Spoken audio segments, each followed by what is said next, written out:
வணக்கம். இன்னைக்கு நம்ம பார்க்க போகிற தலைப்பு நம்ம பேச்சுக்கலை தான் பார்த்துட்டு இருக்கோம். இந்த பேச்சுக்கலைக்குரிய திறன்கள் என்னென்ன அப்படின்றத இந்த காணொலியில் பார்க்கலாம். நம்ம சொல்ல வர செய்திகள் நிறைய இருந்தாலும் கொஞ்சம் சுருக்கி சொல்லணும் அப்படின்றதுனால முக்கியமான செய்திகளை மட்டும் நான் சொல்லலாம்னு நினைக்கிறேன்.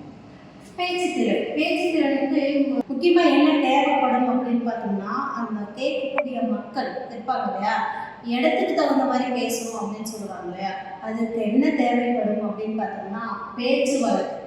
இப்போ ஒவ்வொரு இடத்துலையும் ஒவ்வொரு விதமாக பேசுவாங்க. அவங்கக்கிட்ட எளிதில் போய் அவங்களுக்கு கிடைக்கணும் அப்படின்னா அவங்களுக்குள்ள இறங்கி அவங்க மொழிகளையே கொஞ்சம் பயன்படுத்தி பேசணும் அப்படின்னா மொழி அறிவு அவங்களுக்கு எளிதில் போய் கிடைக்கும். சொல்ல வர செய்திகளையும் கொஞ்சம் நிறையா சொல்கிற மாதிரி இருக்கும். கேட்குற பார்வையாளர்களுக்கும் அது ஆர்வத்தை கண்டிப்பாக உண்டு பண்ணும் அப்படிங்கிறது நான் நினைக்கிறேன். அப்போ பேச்சு வழக்கு என்பது ரொம்ப ரொம்ப முக்கியமானது.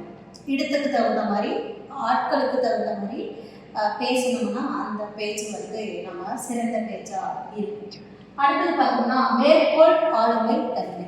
மேற்கோள் ஆளுமை தன்மை அப்படிங்கிறது ரொம்ப ரொம்ப முக்கியம். எந்த ஒரு விஷயத்தை நம்ம சொல்கிறோம் அப்படின்னா அறிவியல் சார்ந்து சொல்கிறோம், வரலாறு சார்ந்து சொல்கிறோம், அந்த சான்றுகளை தெளிவாக எங்கே இருக்குது அப்படின்றத நம்ம கொடுக்கணும். அதுதான் நூலறிவு அப்படிங்கிறது கண்டிப்பாக அந்த சான்றுகளுக்கு தேவைப்படும். அப்போ அந்த மேற்கோள் ஆளுமை திறன் அப்படிங்கிறது நூல்களில் இருந்து தான் நம்ம எடுப்போம். அப்போது வாசிப்பு என்பது ஒரு பேச்சாளருக்கு மிக மிக முக்கியமாக தேவைப்படும் முக்கிய கருதுகோள் அப்படின்னு நம்ம சொல்லலாம். அப்போ வாசிப்பு என்பது வேணும். அதை மேற்கோள் சான்றுகளை சரியான இடத்தில் பொருத்தி பேசணும் அப்படிங்கிறது பேச்சாளருக்கு தேவையான அடிப்படை தகுதி. அடுத்தது பார்த்தோம்னா மதிநுட்பம் அப்படிங்கிறது என்னன்னா, சொல்ல வர செய்திகளை நம்ம தெளிவாகவும் சிந்தனை தூண்டும் விதத்தில் நம்ம சொல்லலாம். உதாரணத்துக்கு நம்ம அறிஞர் அண்ணா எடுத்துக்கலாம். அவரை பார்க்கறதுக்கு ரொம்ப எளிய மனிதர், எளிய ஆடை, ரொம்ப எளிமையாக தான் இருப்பார். அதனால அவரை பார்க்குறவங்க என்ன பண்ணுவாங்க, இவரெல்லாம் என்ன பேசிடுவார் அப்படின்னு தான் நினைப்பாங்க. ஆனால் அவர் மேடை ஏறினதுக்கப்புறம் பேச அவசியத்தில் அனைவரும் மேல் மறந்து போவாங்க. உதாரணத்துக்கு அவர் நகைச்சுவை உணர்வுடன் பேசக்கூடிய மனிதர் இல்லையா. அவர் என்ன சொல்லுவாருன்னா, அந்த ஸ்டேஜில் ஏறிட்டாருன்னா அனைவருக்கும் வணக்கம் அந்த மாதிரியெல்லாம் பொதுவான செய்திகளை சொல்லிட்டு நேரமோ பத்திரு அனைவருக்கும் நித்திரு அந்த மாதிரி செய்திகளை சொல்லும் பொழுதே பார்வை செய்தி சொல்ல வராங்க அப்படின்றத புரிஞ்சுக்கிட்டு பேச்சை கேட்கறதுக்கு ஆர்வமாயிருவாங்க. அப்போ முக்கியம் இந்த இடத்துல அதுக்கு அந்த நபர்களுக்கான மதிநுட்பத்தை அவங்க எப்படி பேசினா நம்ம பேச்சை கேட்பாங்க அப்படிங்கிற ஒரு சின்ன அறிவு கேட்கப்படும் ஒரு அறிவு. அடுத்தது பார்த்தீங்கன்னா பொது அறிவு. உலகத்தில் இருக்கிற எல்லா செய்திகளையும் உள்ளடக்கி பொது அறிவுடன் உலக அறிவு நமக்கு இருக்கும். நம்ம சொல்ல வரைக்கும் நம்ம சொல்லலாம். அப்போ ஆழ்ந்த அறிவு நமக்கு கண்டிப்பாக தேவைப்படுது.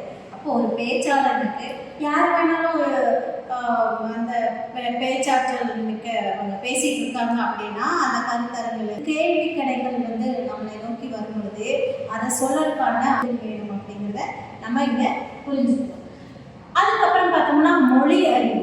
மொழி என்பது முக்கியமாக தேவைப்படும் ஒரு செய்தி.